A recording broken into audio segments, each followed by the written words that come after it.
The broadcast is now starting. All attendees are in listen-only mode. Welcome to the Wyoming Women's Business Center 2019 webinar series. Thanks everybody for joining us today. Our presentation is How to Win for Your Business in the Cyber World. I'm Christine Langley and I'll be your moderator today. So you're going to notice that the GoToWebinar control panel on the right-hand side of your screen has a couple of sections that I want to call attention to, both the questions panel and the chat panel. So if you have any questions or comments, please use these panels to communicate with us during the presentation. This webinar is being recorded and will be available on our YouTube channel. So you can just go to youtube.com and type in Wyoming Women's Business Center. Make sure you subscribe and check out our other webinars as well. You can also visit our website at wyomingwomen.org or look for us on Facebook. Immediately following this presentation, a survey is going to launch. We ask you to complete the survey because it provides us valuable information that we can share with our funding partners. All participants are muted to minimize background noise right now. So once again, if you have any questions or comments during the presentation, feel free to type them into the chat box or the questions panel, and we'll be monitoring that. Our guest speaker today is Laura Baker, co-founder and executive director of Cyber Wyoming. And so I'm going to quickly introduce you to the Wyoming Women's Business Center for those of you that don't know who we are, and then I'll turn it over to Laura for our presentation today.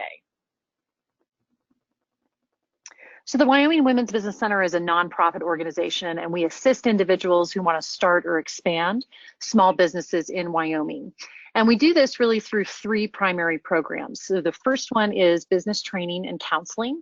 The second one is access to capital through our microloan and also our individual development account programs. And then our third is a professional artist development center. This webinar series today is being brought to you by our microloan program. And so if you have questions about securing a microloan for a business that you want to start or expand in the state of Wyoming, you can contact Waldo Smith, our microlending director, and his contact information is listed below. So without further ado, I am going to turn this over to Laura Baker, and Laura's screen is going to pop up here in just a couple seconds. Laura, thanks so much for joining us today. We appreciate your time and your skill. Thank you.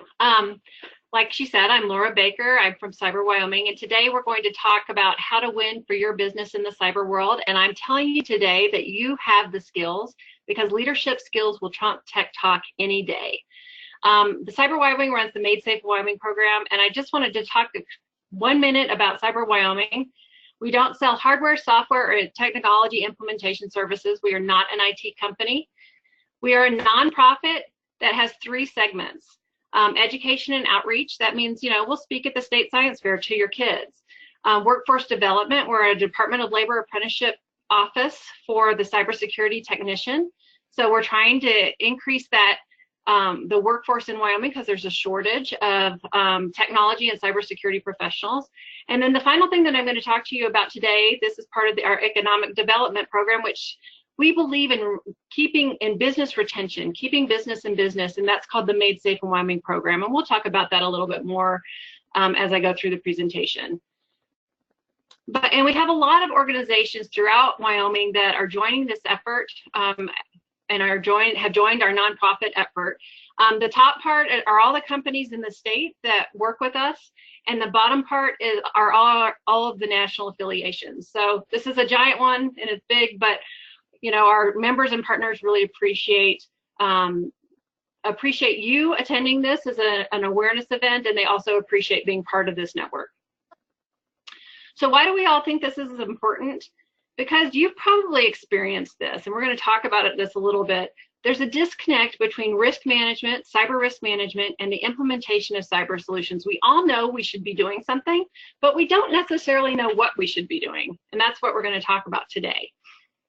But why is there a disconnect? I want to talk about that first.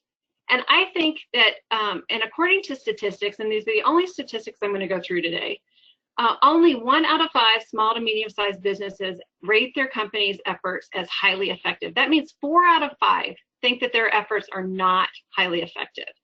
Only 1 out of 5 have actually adopted any sort of cybersecurity practices or frameworks. And 50% are not allocating any budget to cyber risk mitigations. but nearly half of cyber crimes are targeted at small to medium-sized businesses. And as a small business myself, or a small nonprofit myself, this makes me feel vulnerable. But what I want to tell you here, I love Brene Brown, is that vulnerability is the birthplace of innovation, creativity, and change. It is not a weakness. And today, with your leadership skills and talking about those today, I think you're going to realize that you have the power to not feel vulnerable in this and to move forward. Because cybersecurity management is really about psychology. Cyber psychology is an emerging field of study. And basically, think about our technology advances over the last 10 years. Cybersecurity is the only field where we have oodles of technological innovation, yet we're actually worse today than we were a few years ago. And it's because you really can't software update the human, right? You can't put technology around a human and make them not click. And a lot of these, cyber criminals are going after the clicks now. They say anywhere from 74% to 90-something% of data breaches and financial loss is due to somebody accidentally clicking. And there's a lot of shame in falling for these scams. But I can tell you right now that I've clicked when I shouldn't, and I know FBI cybersecurity agents, cyber crimes agents have clicked too when they shouldn't. So there is no shame in this. But today's stereotype in pop culture actually makes us feel a little bit shameful of that. And so, because when you look at this pop culture stereotype, are these people approachable? Can you talk to them? Are they your friends? Not necessarily. We don't really want to talk to these people that much. And the stereotype of the typical IT guy is very much unfriendly and a systems thinking mind where they kind of talk over your head and you don't quite understand what they're saying. When I talked to former Governor Meade about this problem, I told him that most people would actually rather talk to their neighbor's kid in the basement who fiddles with computers than talk to an IT professional. And he said, "Why do you think that is?" And I fired back, "Well, do you like talking to the guy that fixes your computer at work?" And he laughed and he said, "No." So I think we're all kind of in the same boat here. It's not that we're demonizing IT, it's that they need these systems thinking minds to understand what's going on with all of they're like math majors, right? They need these system thinking minds to understand all the technology that is there. But sometimes they have that curse of knowledge where they can't communicate to the lay people like us and really understand, so that we understand what's going on and we understand how to actually mitigate our risks. But what I'm going to teach you today is managing cybersecurity is just leadership. It's a few tools, training your people to be naturally suspicious of anything that comes through your business. Read those emails that you don't know that person with a fake Russian accent, and you'll become a little more suspicious. You already do this in your business every day. You're innovative, you're a thinker, and you're a problem solver. And those are the exact skills that you need to manage your cyber risks. And here's how to start. First, you need to realize that there is a language barrier. Learning tech speak is like learning Spanish. In the normal world, fiber is something you eat, the cloud is in the sky, a firewall is an actual concrete wall that protects you from getting burned, a footprint is something you see in the mud. Isolation is a bad thing because it can actually, in the mental health world, because it can lead to depression. The backbone is your spine. A network is an event that you go to for your chamber of commerce. A server is your waiter, and a cookie is a treat after dinner. In technology, fiber is a giant cable that connects you to the internet. The cloud is a series of data centers with thousands and thousands of computers that are connected by these fiber cables worldwide. A firewall is a small computer, basically, that protects you from bad actors on the internet that sits between your computer and the internet. A footprint is how much energy you use. Isolation is actually a good thing. If you have, for instance, a vacuum cleaner that's wireless enabled, one of those robot vacuums or something, isolating that at home so that it's not next to not on the same wireless network as your work computer would be a really good idea, because those things are highly hackable. Backbone is that giant amount of fiber cable that connects data center to data center worldwide, even going under the ocean. A network is something that has your computers and printers and faxes and your servers and your internet provider, they're all talking together. That's what your network is. A server is actually a giant box either in the cloud or at your office that serves up your applications like QuickBooks, for instance. So if you use QuickBooks Online, it's actually on a server at a data center somewhere. And a cookie is something that tracks what's in your shopping cart, for instance. So it's no wonder that there's a language barrier. We're using the exact same words and they mean totally different things.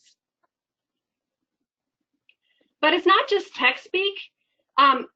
The EEOC says that the tech industry is comprised of 83.3% white males in information technology, and anybody that's ever been in a relationship with a member of the opposite sex knows that sometimes we don't always communicate the same way. So you're not only dealing with learning Spanish, the tech speak, but you might have to learn French too to get through the gender speak. And we're going to talk about gender speak in the next frame, because I want to talk a little bit about what technology does. It connects us. And I want to tell you two stories about how ingrained gender communication styles are in our culture. And this is a little bit of a stereotype, but this is an actual study done by Dr. Deborah Tannen at Georgetown University. She wrote a book called You Just Don't Understand Me. And these are two stories that you can find on YouTube if you Google Deborah Tannen. But there are 4 little boys sitting on the playground, and they are sitting in one of those old style barrels that used to, break arms when we were little kids, if you're as old as I am. And basically one kid would get going and we would all fall and roll into each other like a bunch of puppies. But they're just sitting in this barrel and they're facing each other. And the first little boy says, "I can hit a baseball all the way up to the trees." Now these boys are 4 years old. They probably can't hit that baseball more than 5 feet.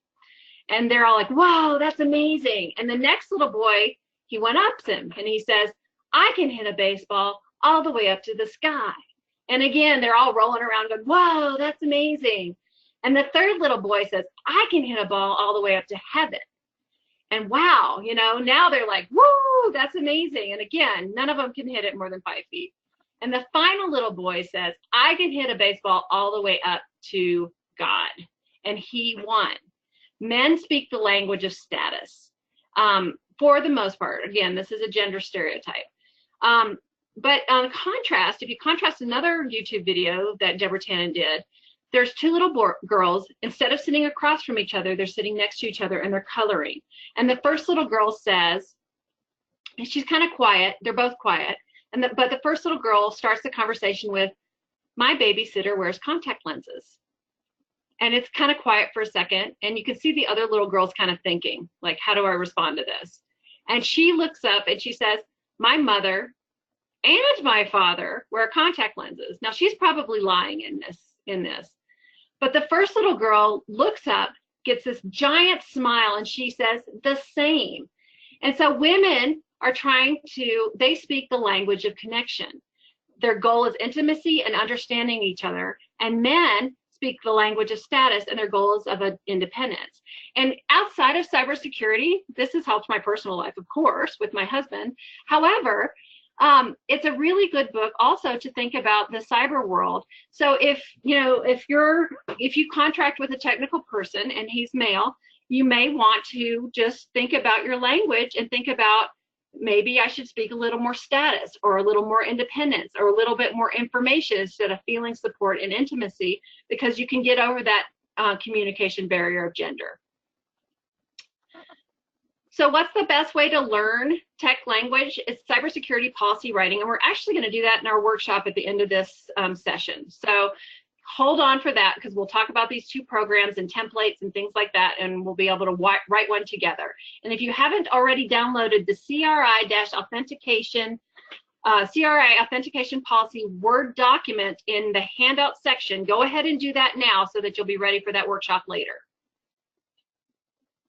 The second step is to realize you're not alone and to build your cyber team, and it's not all technical.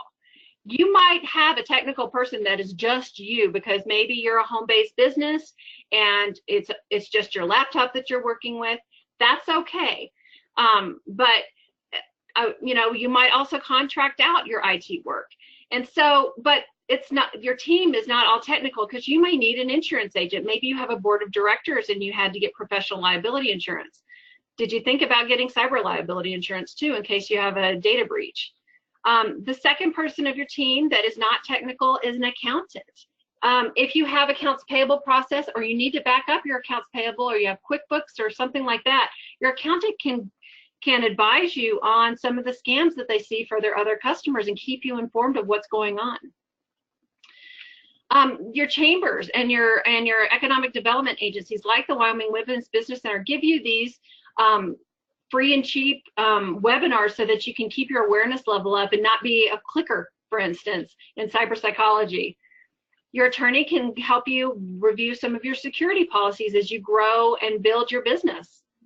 And then it's really important to involve your bank rep in your cyber team, because your business checking account protections for cybersecurity are very different than your personal protections. And they'll also advise you on how to use two-factor authentication, which is where, you know, you need a text coming in to verify that it's you accessing your bank account, because the likelihood of a hacker having both your phone and your user ID and password for your bank would be pretty low.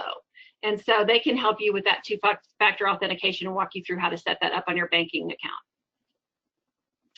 Step 3 is identify which program is best for you.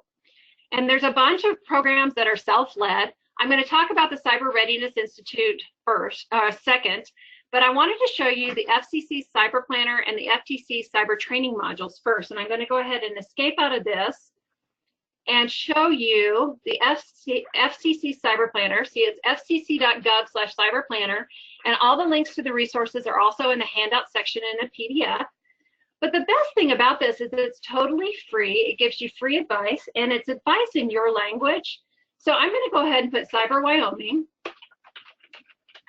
Laramie is where we're located, and I'm going to say, and I'm going to choose my state. So that's all I have to put in here, and it does not keep this information because I've had to put it in multiple times. And let's say that I have a square, and I want to know how to protect myself on my end when I'm processing payment cards. You can pick any of these or all of these topics, but I'm going to go ahead and add this to my guide, and then I'm going to generate my plan. And the nicest part about this is it even puts my name on the title page. That's the only reason they're keeping this. And so, and it gives me the date and everything like that. And then it gives me 6 cyber plan action items that I can do to protect my side of the payment card process. I can understand and catalog my customer data. So this is just making a list of the type of customer and card information that I keep. I can evaluate whether I need to keep that information. Do I write down credit cards? If so, maybe I don't want to do that anymore. So these are the types of things that you can do, and it's a free resource out there from the FCC Small Biz Cyber Planning Guide, and it's just a wonderful tool. The other tool that's really interesting is from the FTC, the Federal Trade Commission, and they have cybersecurity for small business, and each one of these is a different module. They have 12 modules. So if you want to, let's say that your goal is to become the cyber leader in your company, or maybe you're a one-man shop and you just want to increase your awareness, one of the things you can do is click on these modules and say, my goal is once a month, I'm going to go through this with me and my one other employee, or with me and my entire company. And this is going to be our training for that month. First, we're going to start with cybersecurity basics. You can download the PDF. There's a quiz that comes with it. It gives you advice. It's very simple. It's very easy. And sometimes they even have a video at the end that you can use. Not all the modules have a video, but they're really, really good programs. The Cyber Readiness Institute, I'm going to talk about next in just a minute, but that's also free. It's a self-led program, and it's a little more extensive than the Cyber Planner or the Cyber Training module, but they do have a staff behind, and HiViz here in Laramie actually beta tested this. They were one of 19 international beta testers, and Mandy, the HR director at HiViz, actually said, I have a hard time turning on my computer sometimes in the morning before my coffee, but I could do this program. And I'll tell you a little bit more about the program in a second. So we're going to go back to my slide deck. And we're going to talk about the Made Safe in Wyoming program is what I would consider cyber medium. It gets a little tougher with that issue. So maybe you want to start with some of the light ones and then go to a little bit more extensive one. And then there's some that are really, really extensive. The national standard is by NIST, and it's through the Department of Commerce. It's called NIST. It's like the National Institute of Standards and Technology, I believe.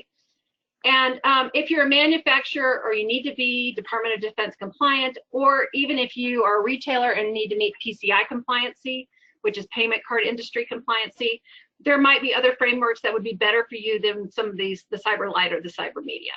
So if you have a question about what framework might be best for you, just let me know, and I'll give you my contact information at the end, and I'll be happy to steer you in the right direction. So let's talk about the Cyber Readiness Program. It focuses on 4 things: passwords, which is authentication, patching. This is when you turn off your laptop or your computer and it says, please don't shut me off. I'm counting down to 20, from 20, 19, 18. It's actually updating your software at that time so that you're less vulnerable. So that's what patching is. Phishing is where, you know, you might get scammed via email. And then USBs are those removable media, you know, things that you might carry around in your purse or in your briefcase. And, you know, if you lost it, how critical would it be? So they focus on those 4 key things. If you manage these 4 key things, you actually get a B+ or an A- in cybersecurity. So, you know, most people can do 4 things like this.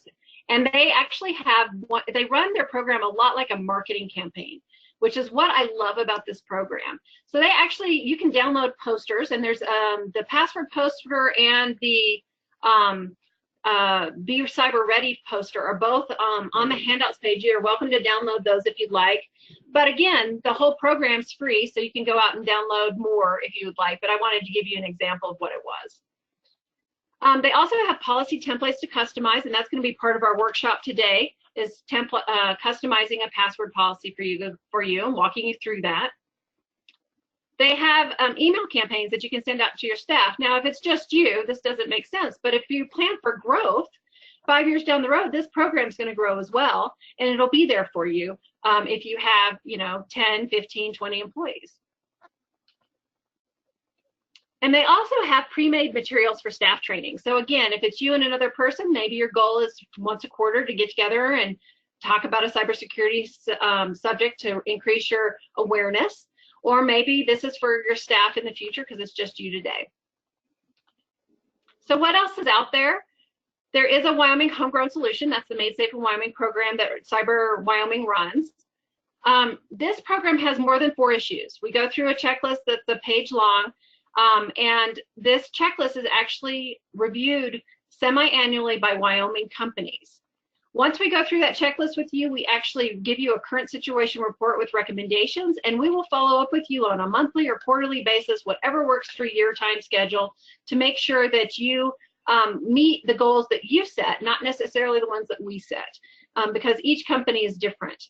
But the best part about this program is that once you finish and you have your checklist just double checked by one of these member partners here, you can use the Made Safe in Wyoming logo. And I've got Star Awards and promos here because they went through the process last year, and they're currently re-upping and renewing but they have this framed and next to their cash register here in Laramie.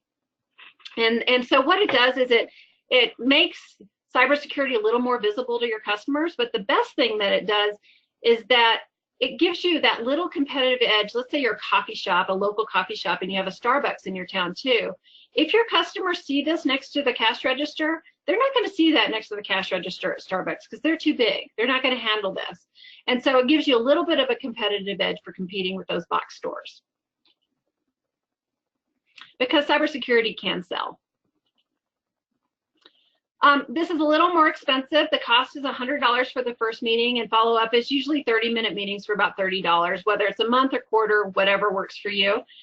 So we do charge for this. However, there is a way that you get severe discounts if you join the competition. It's too late to join the cybersecurity competition for small businesses this year, but you can always join it in 2020, and you get even bigger discounts than this. We try to keep the cost low because through our membership and our processes, because this is a service we think is really important for Wyoming.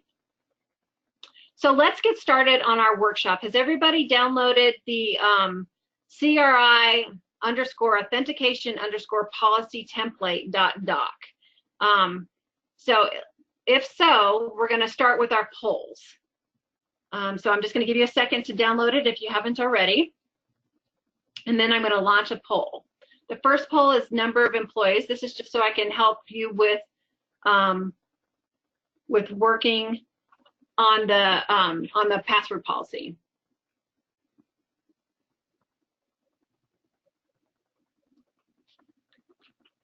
So Christine, how do I know when the poll is finished?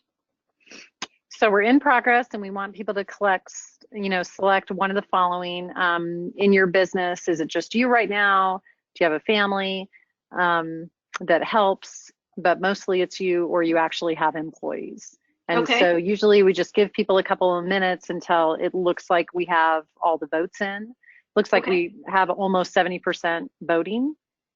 Okay. And we just got, now we're at 100%. So we're at 100% voted, so we can go ahead and click close poll and share results if you want to show everybody what we've got on the call right now. Okay. So it looks like 60, yep, we can. So about 67% are saying, it's just them. And then we have 33% of the people on the call right now that say they have employees. Okay. So we either have one-man shows or we have people with employees. Okay. So the next question I have is, I'm launching, it's who do you go to for help with IT if you need it?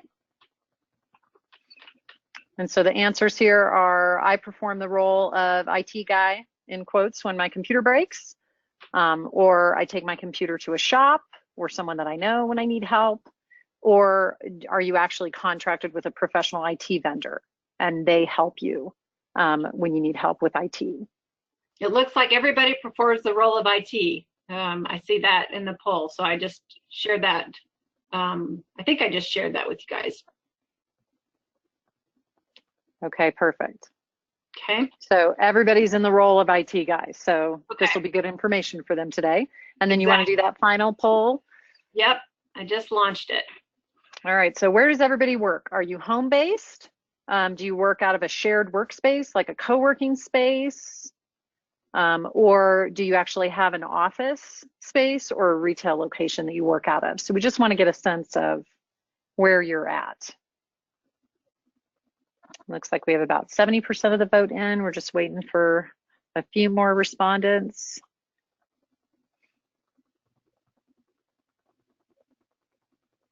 Okay, so I'll go ahead and close that poll and let's share those results. So it looks like we're 50-50. So we've got half the people that are home-based and half that are office retail workers. Okay, well that's perfect. So what I'm going to do is I'm going to make sure that when we're talking about the password policy that I give you examples of that. So pull up your password policy, and if you have 2 monitors, put it there. Otherwise, hopefully you can print it out and make notes on it or tab back and forth. But if you pull up CRI's, which is Cyber Readiness Institute's authentication policy, the first thing you need to do is put your logo in. And so you'll see in the Word document your logo here. You can just update that little box with your logo. If you don't have time to do it while we're talking, that's okay. Just know that that's the first step. The second step is they've got org for your company's name. So you would just find and replace either bracket org bracket or bracket org bracket. I don't know why they didn't make it consistent, but that's basically what you do. And then I would say delete that note to the leader section because that's really just for your information. It would not be to share with others as your company grows if it's just you, and it would not necessarily, and it wouldn't be to share with other employees. So we're going to look at this password policy. Since most of you, it's just you. We're going to look at this password policy from that standpoint for the most part, and then plan for growth for you for when you do have employees one day. And then those of you that do have employees, I'll be sure to bring that in and make some suggestions there too. Okay, so on your own, I'm going to have you look through the purpose, scope, and definition and tweak it to fit your company. But what we're going to do is go through the meat of this in number 6, and that's going to be this where it says authentication policy. You could actually even just change that authentication word to password, because it's so much easier to say and to communicate with other people. I think authentication is just kind of an odd word for this, but this is a template that we're starting with. So the first one that we're going to actually go through is their number 1 in the template, called use passwords or pins on all devices, including your personal phone and tablet. Okay, so the questions that you need to ask yourself for your business, even if it's just you, are, do you have work email on personal phones or tablets? And if so, what security precautions do you want? Do you have it PIN protected? Do you have it password protected? Do you have a biometric protection on your phones and tablets? An FBI agent actually told me that a 7th grader was able to break his PIN within 20 minutes. So PINs are really not very secure. So thinking for the future, let's say, in 2 years you plan to have 5 employees. You don't want them to use PINs. So today you can walk the talk and say, I'm going to change my phone and my tablets to password protection and biometric, and you'd be set. And we'll talk about how to rewrite that in just a minute. The other thing is, you can actually just say, we don't allow, if you have staff or employees, you can just say, I don't allow work email on personal phones or tablets, and you can be done with that, and then you don't have to deal with any of it. But that's not necessarily practical in today's communicative world. So so maybe what you do is you say, all right, I'll let you have these at work, but they need to be on the guest wireless. And what does that mean? If you work from your home, and let's say you have kids, like I work from my home quite a bit, and I do have kids, and so I make my kids go on, I have taken my wireless router and I've configured it so that my work space is on one network, my private network, and my kids have to be on the other network, and they both have passwords. But when the kids come over and they bring their friends, the first thing they ask for is that wireless network password and the Wi-Fi password. That's the first thing that their friends want, and I don't want to give them the one that I'm working on, because they could share it with somebody else, and they could share it with somebody else, and the next thing I know, I could have a breach. So I have segmented out my home-based office to make sure that my kids do not have access to where I'm working. And every once in a while, I might have to change my password because they figured it out that it's faster, but because I don't have as much traffic on mine. But I put my my TVs on my guest. They are not on my personal, because those are Internet of Things items, and they're easily breached. My webcams, anything Bluetooth, that all goes on the guest with the kids, and then all of my devices go on my private. So that's just something to think about, and it's great for if you have premises as well, to put everything on your guest and put your critical items on your private network. So you might want to change this policy to, my company allows personal phones and tablets on the password protected guest wireless network, but not on the private wireless network. That might be something you could copy and paste in there instead, if that works better for your company. Another option would be, if me or my employees access email or work systems on my personal phones or tablets, they must be password or biometrically protected, not PINs, not using PINs. Another one would be, how often do you change that password on your wireless network, for instance? I change it whenever I feel like the kids' traffic is, could be compromised by a bunch of their friends. Maybe they have a birthday party or sleepover, and there's 8 kids here and they're all on the wireless. I'll probably change the password the next day. But on my private one, I only change it if it's been breached, because I have a long password on that. So just something to think about is, how often do you actually change your wireless password?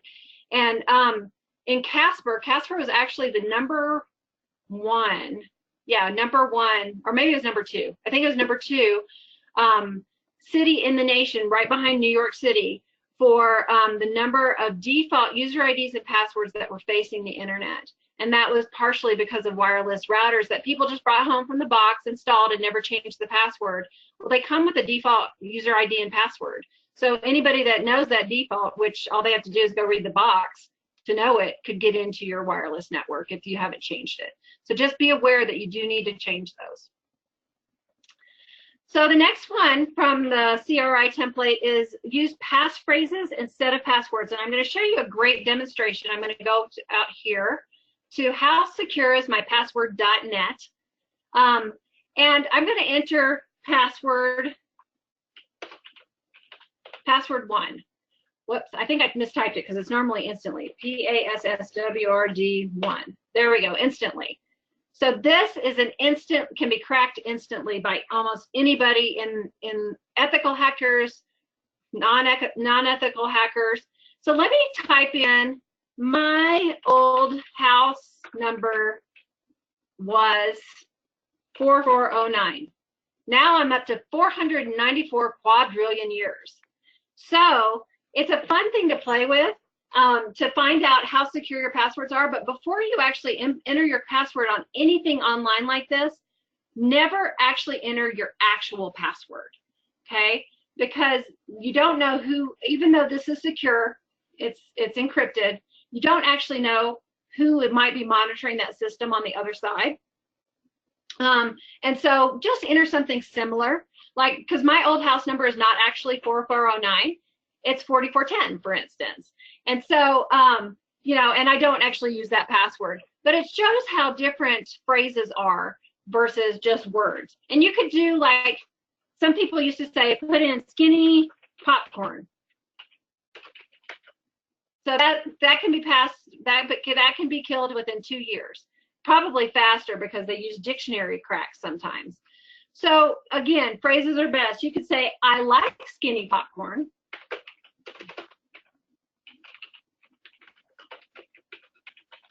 And now you're at 23 million years. So see, phrases are best, and I haven't even put in an exclamation point. I'll put an exclamation point now, it's 3 trillion years. So I like this tool because it gives you a good idea, and it's a fun thing to use for training. And you know, you can train your family as well as your employees. So going back to our PowerPoint. The other thing that CRI recommends is that passphrases must be at least 64 characters in length. I have found that not to be very practical because the software is not up to speed on it. Like, try to put in a 64 character password in QuickBooks. That's going to be pretty hard to do. I don't think they even accept it. They might have a maximum of maybe 20 characters or something like that. The last time I tried to go into a patient portal for a healthcare agency or hospital, I couldn't put in 64 characters. So the industry is not caught up with the standard yet, even though this is the national standard to use 64 character passphrase. So use one as long as you can and try to keep it like, you know, a phrase. But if you do use a phrase, make sure it's not one that somebody could figure out on social media, okay? Like, I live in Laramie. Anybody could figure that out on social media, and they could use that as a passphrase and guess that I used that.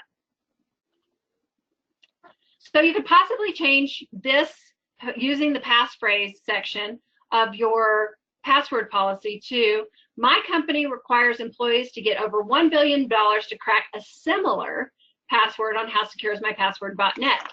However, employees should never enter actual passwords into any online portal. Instead, just enter a similar one to test viability. So that is that would be a good one to use if that works for your company.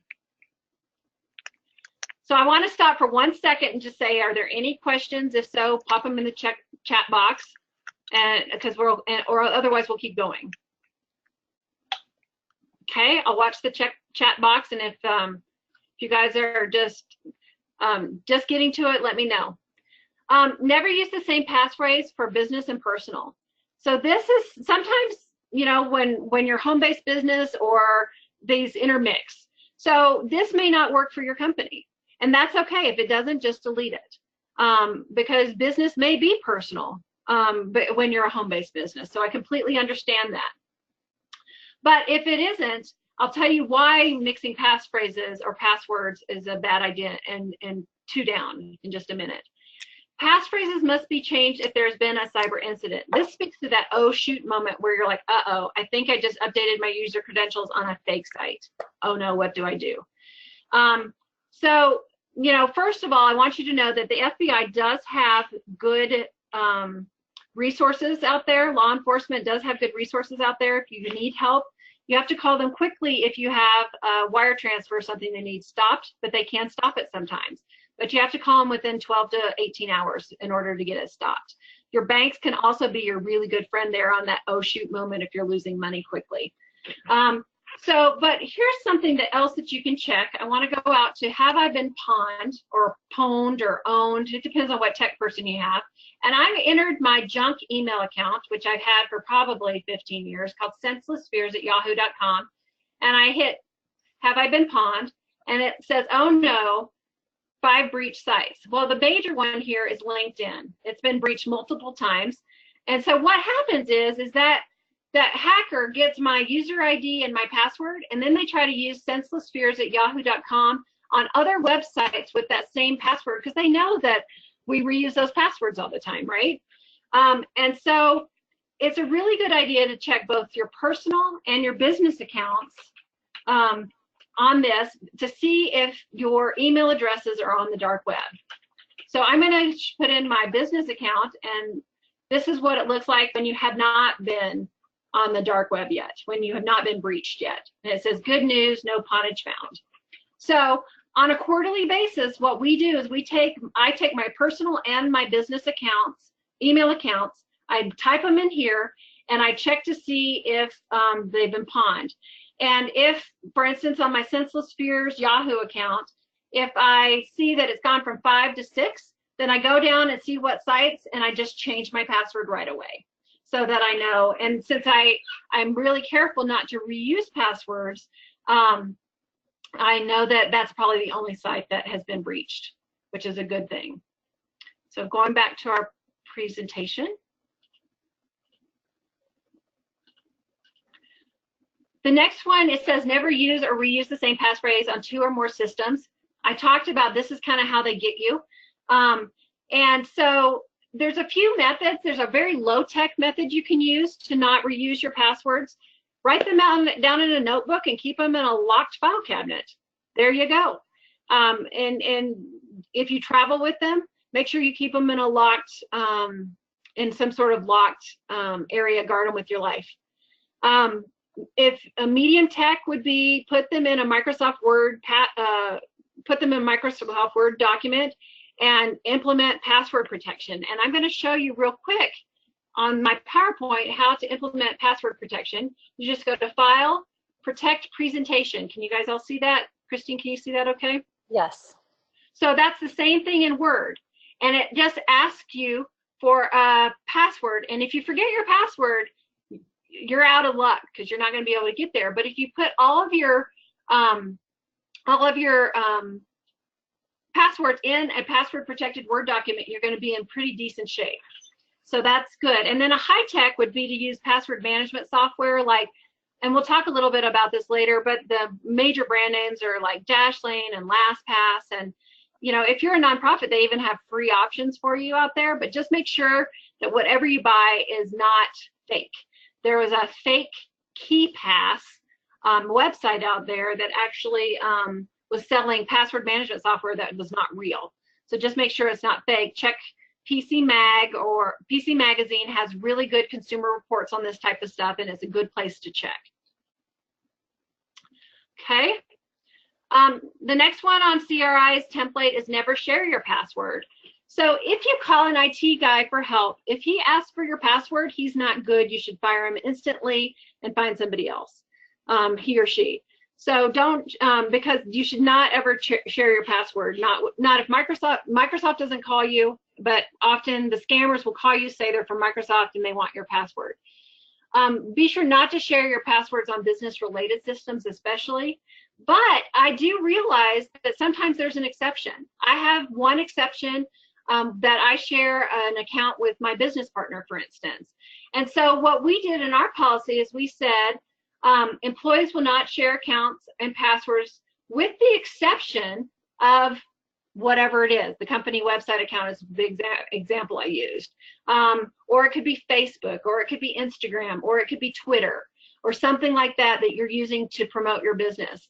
So this, and you just say this account will only be shared among these people, and if it's just you, you don't even have to put this in.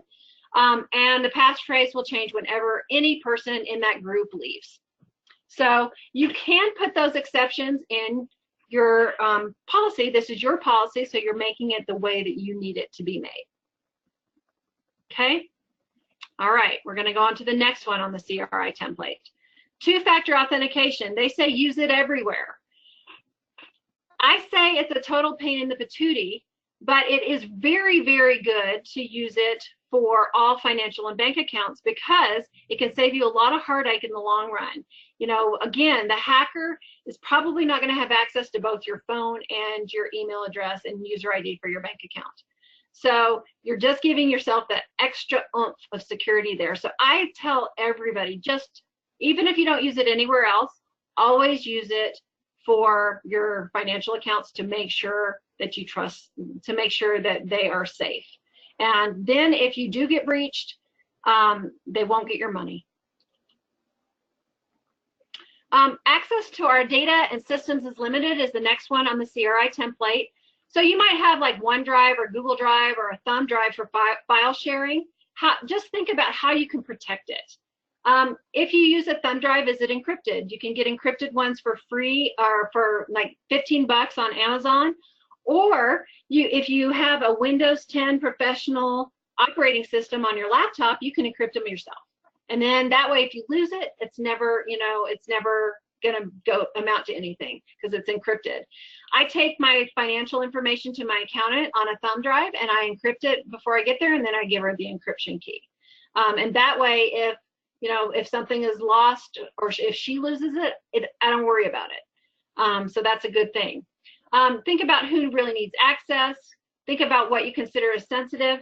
Wyoming state statutes define personally identifiable information in their identity theft laws as a Wyoming citizen's name and one other piece of information. So they are very broadly defined, and they're actually, it's really a good definition if you ever want to read the statute. And then think about your physical security. You know, let's say you do write down a credit card number, do you shred it? And how often how quickly do you shred it? Do you leave it on your desk where your kids can see it if you work from home? Do you leave it, or an employee can walk by or something like that? So make sure that you have your shredder under your desk and you shred it right away if you have to write down sensitive information. So you might want to be thinking about reorganizing files that you share and just how you would protect those. So you could change this to my company defines sensitive information as personally identifiable information for employees and customers, financial data for primary information, and anything else you might have. You know, a friend of mine said, you wouldn't leave the Coke formula on an old unguarded PC, would you? So, you know, you might have something that's really specific to your company that you want to protect, especially if you're building something or maybe it's your brand. It could be your brand information, for instance. So, you know, I will encrypt sensitive information with a password using the password function I just showed you. Or maybe you encrypt it with Windows 10 Professional, or maybe you buy an encrypted thumb drive off of Amazon. I will shred, and then I will make sure that anybody that leaves my company can be locked out of our systems as quick as possible. And maybe I have a termination checklist. Now, for those of you where it's just you, that's something that you'll consider for growth. So just ignore that one for today. And then as you grow, that's something you'll have to remember to do. And then just identifying all of those critical systems that might need to be backed up. Backups are absolutely critical, especially if it's just you and you're working on one primary computer. There's some really inexpensive ways to back up. I know a lot of people in Wyoming that are small and just starting out use thumb drives. Just don't leave it in your computer as you're backing it up. Back it up once, take it out of your computer and store it in a bank deposit box, or give it to, you know, your father, or if he lives across town or something like that. But just make sure that it is not always on site. Have an on site and an off site, because what if your house burned down? You know, God forbid that would happen, but you never know. So you just want to make sure that you have it. So what we do is my business partner and I both back up. I back up on a daily basis to an external hard drive that does stay plugged in, but I back up every 2 weeks to a thumb drive, and then once a month I take that thumb drive over to my business partner's house and I collect his, and we share them that way. So, you know, you can just make up any procedure that works for you, but just make sure that you stick to that. We have reminders on our calendar to remind us to do this. It's manual right now because we're small, but eventually we'll go to a cloud backup system that, you know, they're about $300 a month and they're not bad at all, and make sure that everything's backed up. And the reason we do that is because we don't put any of our customer information, any of the businesses that we work with, we make sure we don't put anything on the cloud because I just don't trust it. And all of it's encrypted on our laptops and backed up.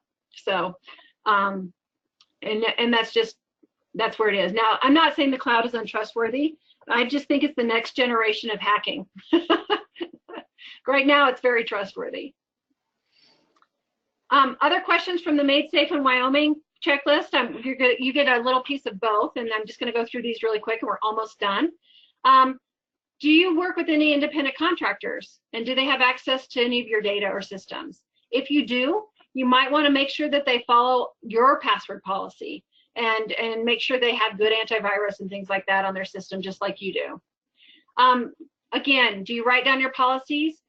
We talked about the low tech, the medium tech, and the high tech ways to do it. So, you know, put that into your policy as well. If you work from home, one of the things, let's say that you're like me and my business partner, and both of us work from home quite a bit. We make sure that our wireless routers are both, you know, our wireless routers, our systems are updated, our passwords are changed. We follow these policies at home. And so, but if you have staff that work from home and you have premises, you'd want to make sure that they follow your policies at work and that you have the right to audit their home environments if you think that they may not be secure. Other questions, when you're using a browser, you know how sometimes that convenient function of remember password pops up? Always say no, because what it does is it puts a cookie on your computer saying what the password is so you can sign in quicker next time. But sometimes those cookies aren't encrypted. So a hacker could easily go in and look at all the cookies, open them up in you know, a little application and read your passwords. If a password is compromised, who do you report it to and what do you do? So if you are not a one-man shop, you may want to define who they tell that a password is compromised. How often you want your passwords changed for your work systems. A lot of big companies say every 3 months, but NIST, the national standard, just changed so that if you have a really long one, you only have to change it when it's compromised. So if you are using that 64-character passphrase, you only have to change it when it's compromised. So that's what we've changed to. And we just go out and check the dark web with that Have I Been Pawned website to see if it's been compromised or not. And then that goes right into the dark web presence on Have I Been Pawned. So we just talked about that. And then how often are you going to review this password policy? As you add employees, as you grow, this password policy should grow with you. So we recommend you look at it at least once a year and say, does it still fit my organization? If not, how would I change it? And then if you do hire somebody or if you have staff, this should be part of their orientation process, looking at your password policy. So what's next? Once you make the changes to the template, you sign the document, train anybody else, or if it's just you, it's just you. Communicate your cyber policies to your accountant so that they know why you're bringing them an encrypted thumb drive, for instance, to your attorney if you're working with one, or to your bank rep. How do I make sure that my bank account is secure? Can you give me any tips? Incorporate it into any new employees that you might onboard. Put reminders on your calendar to comply with those changes, to comply with your new policy, and then review it annually for changes. So what makes all of this password stuff easier? Password management systems make it easier. And I love PC Mag. It's www.pcmag.com. You can search for what's the best antivirus software for small businesses. What's the best password management software? What's the best small firewall? What's the best wireless router that's, you know, for home-based businesses? And it'll actually come back with a list usually of the top 10 for that year or the year before, and you can have an idea of what brand names to look at, which I think is really wonderful. And I use this all the time. So after going through all that, if you decide I'm going to use password management software, I'm going to use LastPass or Dashlane or one of those, your password policy, all it would say is, my company requires the use of LastPass password management software by all employees, third-party vendors, and independent contractors that work on our systems. And then we're done. So we went through all of that, and if you got a password management, this is all you'd have to write in your password policy. But the important part is, you saw how easy it is to write this type of policy. And once you have it written down, you can communicate with your entire cyber team to make sure that it meets what you need. Whether you are the IT person, which 100% of you are for the poll, or whether it's your kids that are running in and out of the house while you're trying to work, you can tell them, this is why you're on the guest policy. I will break your little fingers if you give out my password for my office. And if you ever find it out, I'm going to change it right away. You know, that's just a joke. I don't break my kids' fingers. I think they're wonderful. Anyway, but you know, it's just a fun thing to, it's a good thing. And I want you to know that you've taken this first step and you've done a great job. Are there any questions? All right, so we'll monitor the questions screen, Laura, and I'll just let everybody know that is on the call right now that if you need the handouts from this webinar, we will go ahead and email them to everyone that is on the presentation if you had trouble downloading them. And then anyone that is listening to this from our YouTube channel, you can always reach out to us at the Wyoming Women's Business Center, and we will send you the handouts and all of the information that goes with this presentation if you just want to shoot us an email. So I'm going to switch the screen back to myself at this point. Laura, if you can give me controls, thank you. And I just want to mention to everyone that this webinar series is made possible through lots of partnership agencies, primarily the U.S. Small Business Administration as well as the Wyoming Business Council. And so, of course, we thank our partner agencies for their assistance. And this is our contact information at the Wyoming Women's Business Center. So if you ever want to reach out to myself or Waldo, you're welcome to do that. We also have Debbie Gorski and Jonathan Howdy-Schell. All right, so Laura, that was a great presentation and very thorough. And so it looks like you've answered everybody's questions at this point. So I'm just going to go ahead and give people information for our next webinar. So thanks everybody for joining us today.